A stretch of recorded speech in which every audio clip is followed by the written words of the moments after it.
Please welcome producer Amy Pascal and writer-director Greta Gerwig.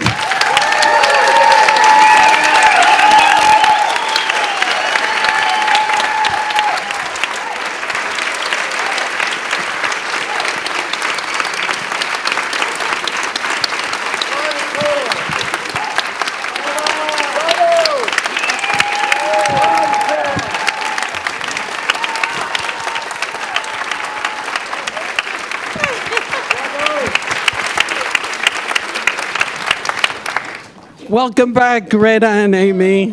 Thank you. Oh my goodness. Thank you. Sorry, that got me very overwhelmed. That was very beautiful. My first question is about that incredible moment at the last shot where Jo hugs that book, and she hugs the intangible. She hugs what she didn't need. She didn't think she need, but she wants it. You know, can you tell us about that choice? Yes. Well, I mean, there were so many things that went into the making of this movie. There were so many places of its soul. And I mean, I would say the biggest part was how much this book was my book as I was growing up, and how much this book was the thing that really gave me any idea that I would be able to write at some point. And I wanted to kind of reverse engineer the movie so that the last thing that you saw is that girl getting her book. Because to me, that's the image that in cinema isn't usually associated with the kind of visceral satisfaction of a kiss. But it could be, and it should be, that it's not girl gets boy, it's girl gets book. But even more powerfully, and I'm gonna get emotional telling you this, is you nod to the audience saying you can do this as well. That's what I had hoped for, and it was actually this. I mean, what I love about cinema is that it's such a collaborative art form, and one thing that Alexandre, who wrote the beautiful score, I told him that at the end of it, I wanted to. Feel everything stripped away, and there's a purity of that intention, just the echoes of what childhood had been. And then I said I didn't want the last part of it to feel completely resolved. I wanted it to be like a volley back to the audience, like a question thrown back of like, and what's your song? And what's your book? And what's your chorus or verse that you're going to add to what we're making? Because I feel such a direct line of connection from Louisa May Alcott to me, and that because of what she did, I was able to do what I do. And so I felt like I wanted to attempt in a way to kind of pose it back, because I think that's the way you get more storytellers. Amy Pascal, your middle name is Beth. Yes, so it is. Is that a coincidence? No, actually, when my mother was pregnant, my parents were my dad was studying for his doctorate, and they were living in Saugus, New York, and my dad read my mother Little Women. And so they named me Amy Beth, after the mean one and the dead one.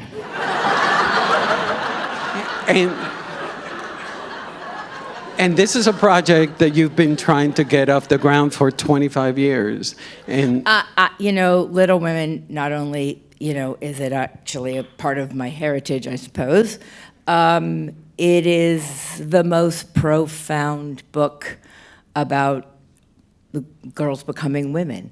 And it feels like you can keep telling this story of charting your own path and fighting against what tries to keep you down in a way that is poetic and lyrical and about sisters. And I have a sister too, who is my life. And Yeah, it's everything. But I will say that there was no reason to make this movie again until Greta Gerwig walked in the office. And a quick follow-up question to that. Greta had not directed Lady Bird. I don't even think she'd written Lady Bird, okay? But, like, I knew her from, as an actress. She walked into the office and she said, I'm going to direct this movie for you. And first I'll write it. And I'm the one who knows how to do it. And I want to make it about money. Because that's actually what Little Women is about. That's the first line of the novel. That is what the whole thing is about. And that is my take on it. And I'm going to tell it in 2 time periods. And we were like, okay. Which actually, 2 follow-up questions to Greta that Amy mentioned. The restructuring, the fact that you understand by watching it that the characters are finding out who they are and actually where they're going with this restructuring. Can you tell us why did you decide to, how did you land into that? Well, I think for me, there's so many places where, I always try to keep the emotional heart of something at the forefront. So that's the thing that always drives me. But then there's all these delicious intellectual avenues that open up new ways of looking at a piece. And the book was initially published in 2 parts, and the first part was published in 1868, and it's what I think we collectively think of when we think of Little Women. It's the girlhood section. It's when father's away at war and the scenes around the fireplace with the letter reading and the Christmas giving away. And then the second half of the book is several years later. And it's more about these girls, these now women in their adult lives. And I found so many parallels between the first half of the book and the second half of the book. The biggest one being that in childhood, there's this magic of Beth gets sick and then she gets better. And then in the second half of the book, she gets sick and then she dies. And I thought, I started layering them on top of each other, and they seem to graft so interestingly and speak to each other about what the difference between the kind of snow globe of childhood is and the reality of adulthood.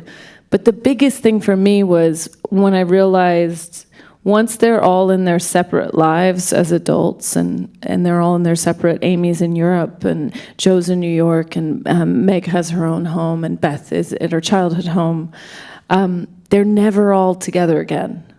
That the thing that they loved, that we love, is already gone. And that thing of not knowing what the last day you had all together, you just know that you've never had it again. But then there's also the aspect of that layering that these are not really flashbacks. No, yeah. It's a double. It's kind of a double. There are 2 timelines where everything goes forward. I mean, structurally, it was kind of a fun math puzzle, which is that there's 2 origin points to the story, and one's in 1861 and one's in 1868, and everything moves forward.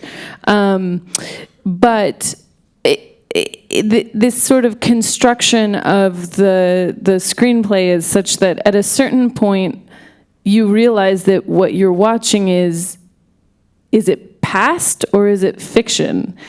Is it the thing that happened or is it the thing you're writing? And I think that I wanted to introduce that because what I was interested in was this idea of how do we make art, and particularly how do women make art? So I think that was the timeline enabled me to start having a conversation with the audience about how we construct our own narratives and how we build art.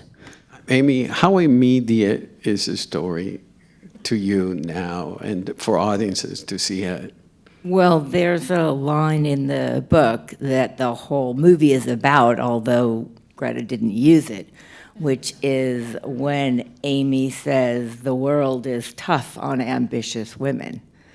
And I think that's still pretty relevant, don't you? Yeah. I mean, I think that everything that the movie is about is part of it is classical and part of it is forever. They're this family that is both subversive and sentimental. The book moves inwards and outwards at the same time as the movie does. It's about when people were kind to each other and people took care of each other, a world we barely live in anymore, where that was just the way people behaved. And yeah, I think it's really relevant. Well, you mentioned that ambition is hard on women in this film, but it's really inspiring in the movie that you get that ambition. It's its own reward. Well, in this here, Louisa May Alcott got it. She wrote the book, she kept the copyright, and she became a millionaire. That's the real story, and that happened. And that's awesome, and that should be inspiring to everyone. You know, which leads to, I was going to ask you the fact that you pay homage to Alcott's negotiating her own future at the end. Where, can you tell us about that? Yeah, well, that was like as Amy said, what was utterly fascinating to me was that this story of Louise May Alcott. She never wanted Joe to get married. She said Joe March should be a literary spinster with books for children. And she was convinced that that was the correct thing to do. There were fan letters at the time, and then her publisher was like, you cannot have her not get married. But she said she wouldn't marry her to Laurie for anything. So she said, I've made her a funny match out of spite, which is the German professor, Professor Baer. But in her real life, she never got married. She never had children. But the narratives that we had accepted for women hadn't yet caught up to that, which was fascinating. But the negotiation of the contract, when I found that out, I thought that was just unbelievably modern. She knew to keep her copyright. She knew that it would be valuable, even when she wasn't quite sure if the book was going to work. She was like, I'm going to keep that. And then it became a cottage industry. She wrote Little Men, Joe's Boys. She wrote, sort of holiday books about the marches, and she supported her entire family. She sent her sister May, who Amy is based on, to Europe to study art. Then she raised her child after May died, and she took care of everyone. And she even got her father's books published because she tied it to her publishing. I mean, she did so much more than her fictional heroines were able to do, which I find that so interesting. And I wanted to put that in my telling of it, and also I wanted to give her an ending she might have liked. Yes. I want to dig into the cinematic look of the whole film and your choices, which are incredible. The camera. The camera is always moving. There's a fluidity to it. There's a restlessness to the camera movement. Can you tell us about your choice? Sure. Well, I was very. It's impossible for me to talk just about the camera without talking about my entire team of my production designer, Jess Gonsher, my costume designer, Jacqueline Duran, and Yorick Lasso, who is my cinematographer. They were all so connected in the way this movie looks. And the thing that I was hoping to do was that something that felt utterly truthful to the time, and yet as if it could be happening yesterday, that I never wanted it to feel anachronistic. And I wanted it to look like paintings, but I also wanted it to feel light on its feet. And it was moving at the speed of life. And really, I'm a big believer with films that an aesthetic cuts straight through. So the way I wanted the camera to feel is also the way I wanted the actors to speak, which was completely precise and completely irreverent at the same time. And so Yorick, who's a marvelous cinematographer, he's shot, I Am Luca Love. Guadagnino's films. Yeah. I Am Love. I Am Love and Bigger Splash, and he works with Olivier Assayas, and he shot Claire Denis' new movie, and he's not afraid of beauty, and he's not afraid of rock and roll. He'll kind of he'll break something open and then see what's inside. And so we looked at a lot of paintings. We looked at a lot of photographers. Julia Margaret Cameron is a photographer who Victorian photographer. Yeah, she took these amazing pictures of young girls, they have messy hair and mad expressions.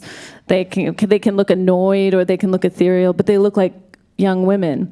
And we looked at a lot of Winslow Homer paintings for color and movement, and his paintings have so much movement in them. And so we were looking to create something that I said, I want you to be able to, the audience to feel like they want to live inside of it and also eat it. Everyone sort of figured out what that meant. And you also studied Vincent Minnelli films. Yes. The opening, I took my breath away watching the opening sequence, and it was Gigi. Yes, And Meet Me in St. Louis. Yes. Can you talk about it? Well, I love musicals, and Vincent Minnelli is one of my very favorite. And actually, Amy, and York, Meet Me in St. Louis was one of the movies we watched, and it's idiosyncratic, and it's totally romantic, and it's heightened, and yet it feels like a family. There's something about it that just feels like exactly how childhood feels, even if it's not how it was. And so for me, and then of the opening of Gigi with all the people on the Parisian promenade, I just copied that exactly for when Amy and Aunt March are in the carriage. And this is packed full of movie references, as we were talking about before. The epistolary talking to camera comes from Truffaut, and a lot of the feeling comes from Truffaut, because in Two English Girls and Jules and Jim, there was this quality of he could make period pieces seem light as air, and you didn't remember them as period pieces. You remembered them as immediate, and so I wanted to tip my hat to that. And there were so many great movies we looked at. For sheer size and commitment and excitement. The giant waltzing scene in Heaven's Gate, I made everyone look at. Also, just how that movie just goes for it in every way, and doesn't. There's no embarrassment about how beautiful it is. It just is lush, and it just keeps going. Fanny and Alexander, because it's a ghost story. And because it's one of the greatest movies ever made. You never make a derivative. We're talking about the specifics, the influences of Truffaut, Minnelli, and Bergman, but you incorporate it and make it totally Greta Gerwig's world.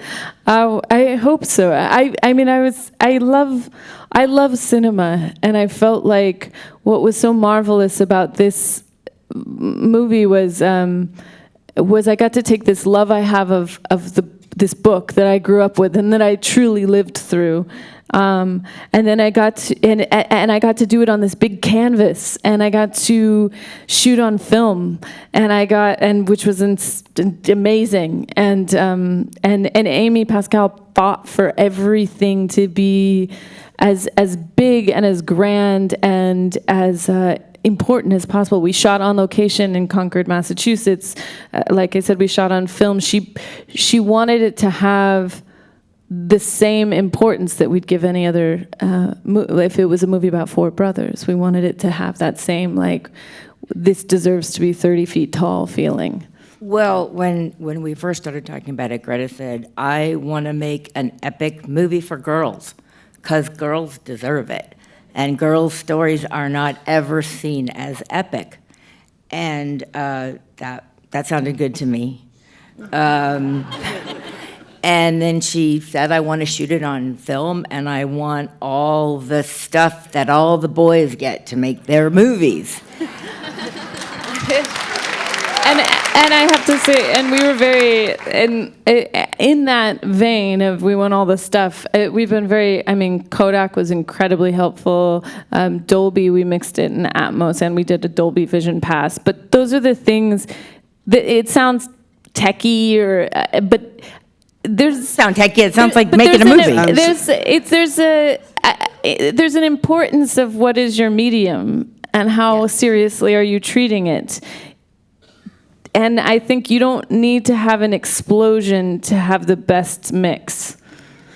You could Exactly. I mean, you know, there's you guys just saw the movie, so you might remember. There's one of my favorite things that happen in the film is Jo is saying what she writes about is just girls and domestic things, and they don't matter. And Amy says they do matter because the idea is they matter because you write about them, and that makes them important. And I believe that was Louise May Alcott speaking, but it was Greta Gerwig speaking. Lady Bird, this movie, we are making stories that matter about women. Greta, I want to go back to, you lightly mentioned the quickness of the dialogue, and it's breathtaking. There is a specificity to everything that is being told, yet they're slightly overlapping. You know, can you tell us, it must have been really hard to accomplish, and why did you choose for that speediness of dialogue? Yeah. Well, when I was reading the book, which Amy mentioned, so many of the lines just were so incredibly fresh to me, as if they could have been written yesterday, and I just couldn't believe how wonderfully modern they are. Lines like Amy saying, "I want to be great or nothing," or Marmee saying, "I'm angry almost every single day of my life." Those lines kind of were like written in neon to me, and the lines that I knew so well that were so famous, Christmas won't be Christmas without any presents, it's so dreadful being poor, don't let the sun go down on your anger, all these lines that I'd heard before, like lines that I know are on pillows, that someone has put on a pillow, that I wrote them out from the book. I took them away from the book, but I wrote them word for word as they were written, and then I saw them in isolation, and I heard in my imagination these four girls speaking them at the speed of life and just tumbling over each other and letting it all kind of pour out of them, because it was the first time they ever thought of it. It was the first time they ever said it. And I just got so excited thinking about that speed. And so I wrote the script to indicate their very precise overlaps, because I didn't want it to be cacophonous and messy. I never wanted the film to be messy. I wanted it to be impossibly alive. But what we did with rehearsals, and I was very lucky that we were able to have 2 weeks of rehearsal, there are some scenes where there's 8 people speaking at once, and so really it was about building up the speed of the actors, because it would be very like, now you start speaking, and you, and now you, and now you, and it was kind of getting everything up in the air, and we'd make recordings of it, and then they got it to the point where they were fast enough to where they could run it like it was muscle memory. It was not, they never had to reach for a line. It was there for them. And I thought it just, it took the tidiness and the politeness out of everything, and it made it live to me. And it was I also have a thing about rhythm, and yes, I like things at a certain pace, and when they hit it, I can hear it, and I almost don't even have to look at the screen. I know it's there. The costumes, which are incredible, but the one thing that caught my eye is that each sister has a color assigned to them, and that there is a specificity to each sister and the way they dress. I also notice, geeky eyes, that there is hand-me-downs to the sisters. Can you talk about how important to you was the design of the costume? Well, I had the most wonderful costume designer, Jacqueline Duran, who she works with Mike Lee. She's done all of his films. She did Mr. Turner, which is a beautiful period piece, but she also does Happy Go Lucky. She does everything, and she does Joe Wright's movies. She did Pride and Prejudice, which is gorgeous, and then she also does like Beauty and the Beast. She can do things that are more pushed or more heightened. So she's a true artist, and I was very lucky that I got to go to London and sit with her and work with her and spend a lot of time looking at research. And then also Saoirse Ronan, who's genius herself, was in London, and we would try clothes on her, we would try shapes on her, and then we'd take her outside in the streets around the costume house and have her walk around and see how it felt. And we did the same with Florence Pugh, and it's this incredible luxury to be able to build character that way. And in the book, the girls are assigned colors to do with their personalities, but we wanted to make through these Pilgrim's Progress books that their mother gives them, the Christmas presents, and they all have to do with their qualities. So Jo has red because she's both passionate and she has an anger problem, which I have. Meg is green, which is envy, but also fertility, and also the earth regenerating itself. These colors trace throughout, but we did things like when Jo's young, she's wearing a all red, bright red dress, and then as she's older, that we remove all the color except for one red neckerchief that is the token of what that line was. And I think I actually. Color is so important because it's so emotional for me, and I think it's emotional for audiences in ways that are not necessarily intellectual. But you can feel them, and I like black and white cinema because, as Mike Nichols says, it's already a metaphor.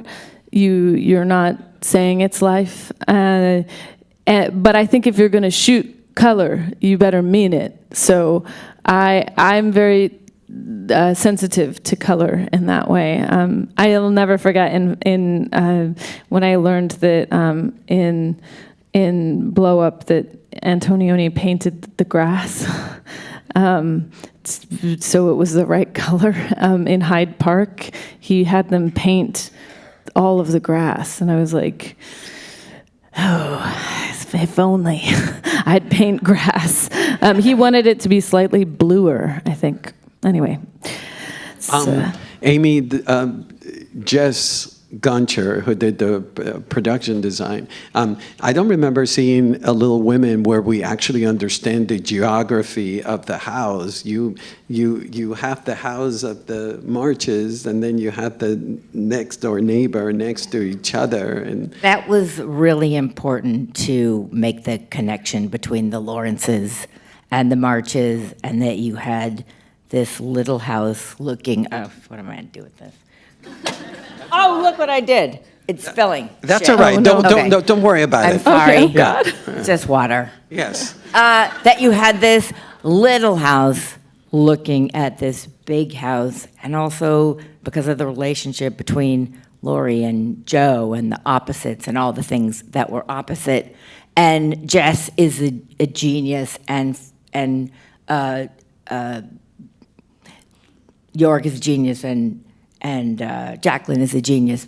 But I have to say this, that before we started shooting, Greta made this Bible that was, everything from David Bowie and Led Zeppelin and Amelia Earhart's hair, to the most period precise buttons, to Jules and Jim, to every single fucking frame of the movie, like for real, right? And she, the flour that was eaten at the Lawrence house was different than the flour that was eaten at the marches. For real, the food was made with different flour. Everything was thought about. Everything was constructed from the very first time I read the script and she started to make the movie, because she was making the movie when she was reading the script. She put this awesome team behind her of these incredibly gifted people, and the movie wouldn't be as good without them. But when I looked at this Bible the other day when we were trying to put together production notes for the movie, I was floored. The movie is exactly what she said it was going to be. It's Greta.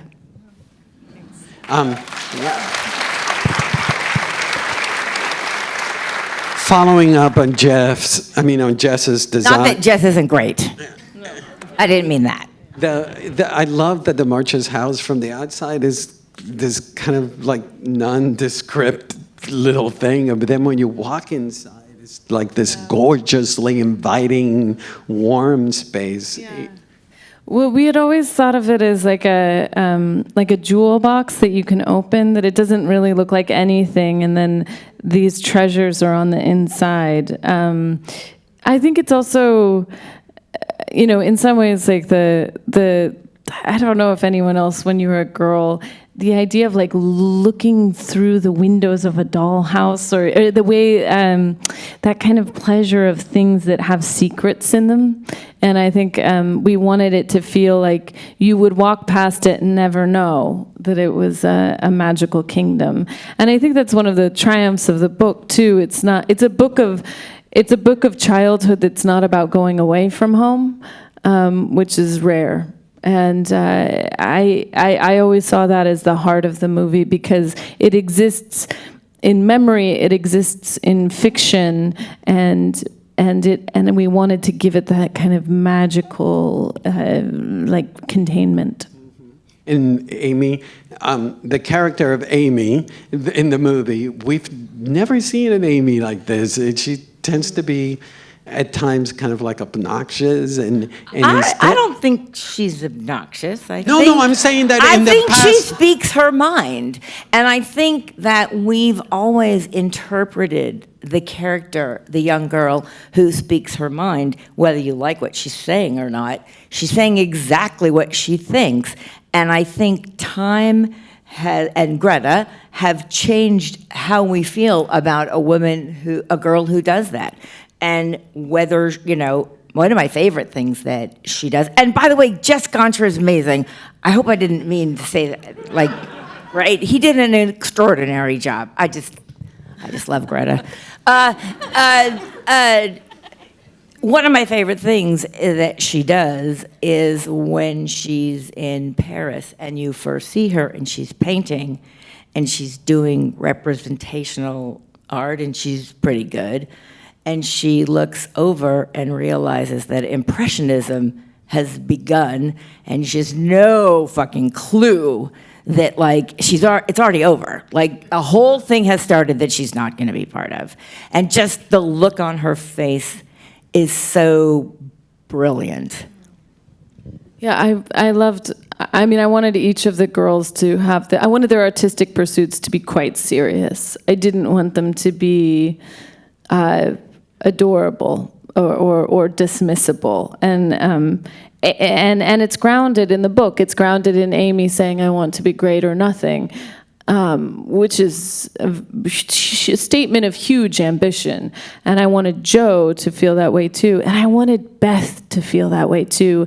And that's why I didn't want Beth to be playing just kind of plunky hems on a piano. I wanted her to be playing Bach, and I wanted her to be playing Schumann, and I wanted her, when she sits down at the piano at the Lawrence house, I wanted everyone to feel like, oh my God, she was not marked for death. That's just what happened. She was as great as any of them. And I felt like giving that ambition real shape also helps people perhaps understand Amy better, but also that what Pascal was talking about, this idea of Amy always just says what she wants.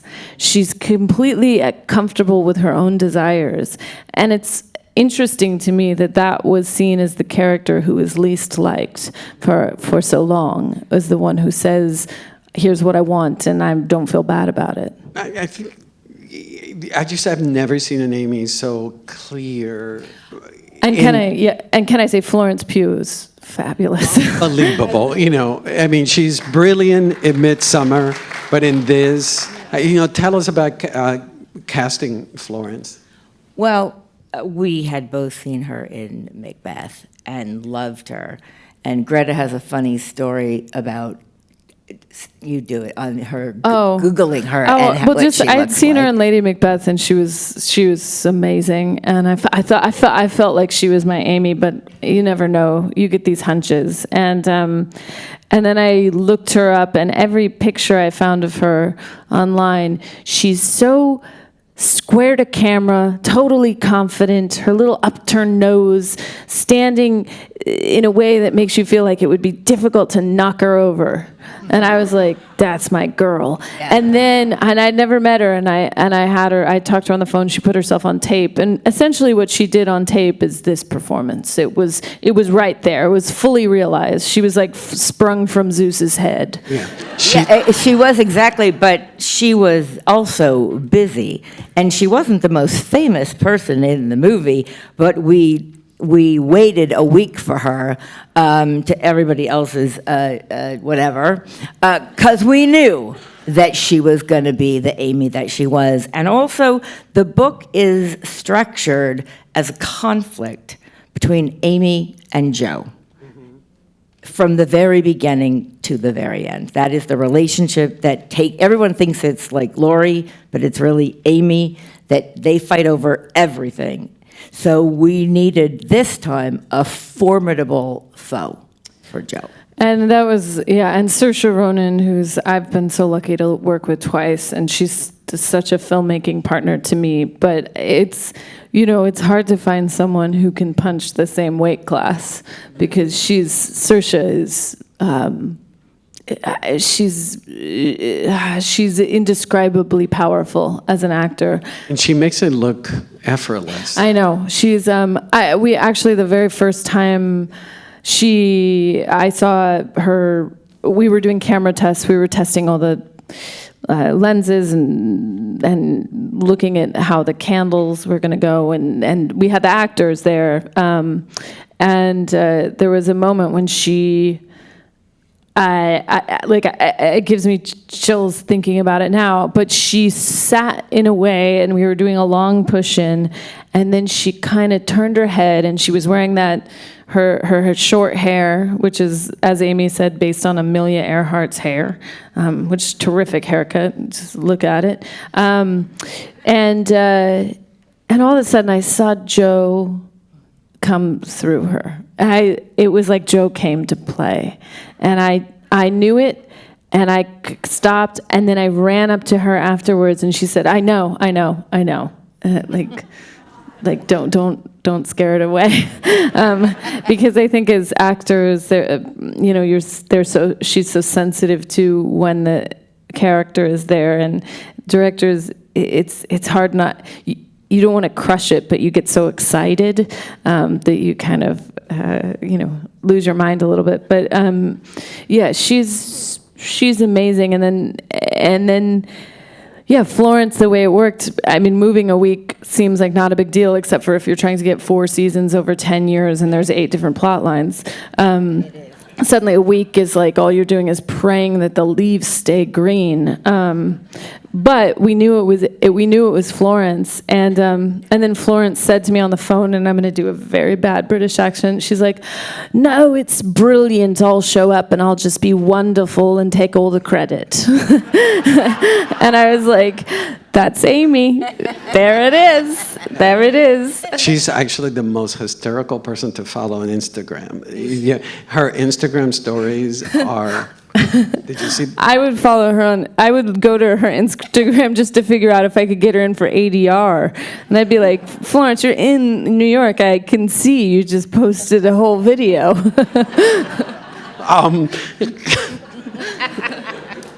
Alexander Desplat. Yes. Tell us about working with him. What a melodic score and the orchestral lushness to it. Tell us about. Yeah. Oh, Alexandre. I knew early the way because of the sweep of the movie and because of what I was doing with time and the way I was thinking about the camera and the feeling and the dance of it.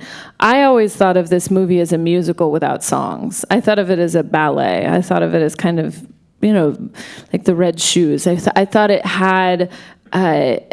had music underneath it always, and so I knew I wanted Alexandre, and I knew he was writing the music before I shot the movie. And he didn't write music for me ahead of time, but he did send piano pieces, which I was able to play as we were setting shots, and just to have a sense of his rhythm. And then he made me show him the movie with nothing, with no temp score, with nothing, which is a terrifying experience, but also a very good one because it makes you aware of needing to have all of your images and all of your cuts have integrity, because you can't hide behind anything. And I sat with him and I watched him watch it, and then he knew it. I don't know. He knew exactly what it was, and he wrote this score that was, in the movie, one of the things that we get to do because of the structure of the film is there's this past and present, and then there's also this layer of what's fiction, what she's writing that's fiction, which then becomes a movie inside of a movie, because what I'm constructing is a film. So what we got to do cinematically is for example, with the chase and the kiss in the rain, I got to do all of these things that you do in a big romantic movie. I got the rain machines, and I got the camera on a crane, and I got the backlight, and then I got to talk to Alexandre, and I was like, can we really make it like get the timpani, and I want the cymbal crash, and so he was able to write a movie score in a movie. In a gorgeous way. So, and I never wanted it to be ironic. I always wanted it to be completely sincere, even if we were calling attention to the fact that it was constructed. And he understood that so clearly. And so he was able to make this lushness of what the movie is, and then he was able to strip it all away. For example, when it goes from the beach where they're all together and it's childhood to just Beth and Joe together, he takes that melody that was this full orchestra and just strips it down to the just a harp and a piano, and you suddenly hear it differently. And yeah, I made him, he recorded for 3 days. I think all of the departments were just murdered by this movie. Because at the end, because you as a director, you're always like, you can't let things go. And I kept saying, oh, what about this? What about that? And he said, Greta, you have 90 full minutes of music. I'm going back to Paris. And I was like, but no. But he was right. He made me a lot of music. But I do think that was one of the things that made it so such a great opportunity and so challenging for Jacqueline and for Jess and Alexander and York is that there were not only different time frames and seasons, there was also fiction and memory, which had to also look different in a completely subliminal way that you feel and can't really place. So that was a lot of different realities and dimensions for everybody to have to do without drawing attention to it, but making you feel it. Greta, this feels like such a personal, deeply autobiographical piece, although it is Little Women. Yeah. You know, can you tell us about that? Well, yes. I mean, in many ways, it feels like it's as personal to me as anything I've ever made, if not the most personal thing, in part because of how much this book was part of who I am now, but also because, I mean, just for starters, the opening scene of the movie of a young woman walking in to talk to someone and say, do you want to buy my art? And they're saying, here's what I want to change. And she's figuring out how much she can live with. I mean, that could have been me yesterday, talking to a studio head about what we were going to do about my art. And I thought, I understand this so much. And I feel in so many ways that I had a very odd double experience of this moment, which is in New York. I got to show the film at the DGA, and they were showing a print, and I just peeked my head in at the back of the theater at the end, and there's that beautiful moment where Jo's handed her book, and Jess had made this set, which he unconsciously didn't realize he'd made a set that was a maternity wing, and she's looking at her baby being made, which I was like, Jess, that's right. And that's the thing about making movies is you kind of get this collective unconscious, and so we had this maternity wing printing house, and she's handed her book, and she has that. I mean, Saoirse Ronan's genius is that look of that ache on her face of everything that's gone, but that she's holding this book. And then I had the double moment of looking at Saoirse standing in the back of the theater, being like, well, I got my baby, I got my movie baby, and there was something about that doubling and re-experiencing that moment of how much it means to be able to make art and to know that I've made it and to share it with an audience. That's just this is about that. And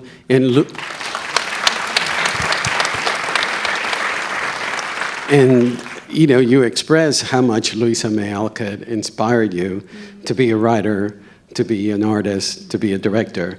And I told you that I teach every semester, and I've been teaching Lady Bird for 12 semesters now, I think it is, every semester. And I always assign an analytical paper to my students, and 9 out of 10 ladies in the classroom pick Lady Bird, and in their writing they say that they look up to you because they are able to see that a woman is able to direct a film.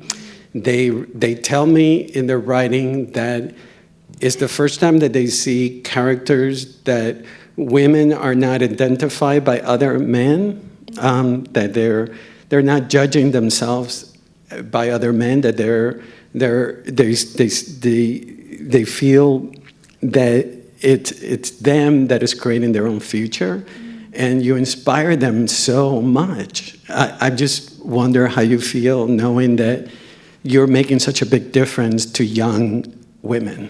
I have to say that is the thing that it gets me when young women, we've been showing this movie, and sometimes there's girls who are 10, 11, 12, but up through their 20s say something like that, and like how much it meant to them, because I want to see their movies.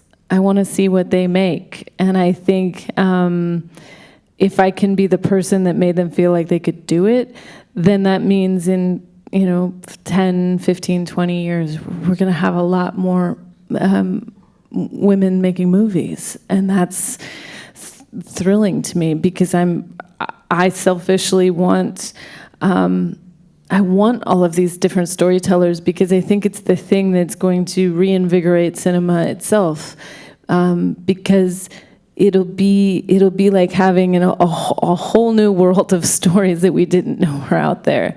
And so it's hugely meaningful to me when young women say that, because or actually, honestly, women of any age, because there's no reason why we can't have a first film made at 75. Wouldn't that be great? Well, thank you so much, Amy, Greta. Amazing.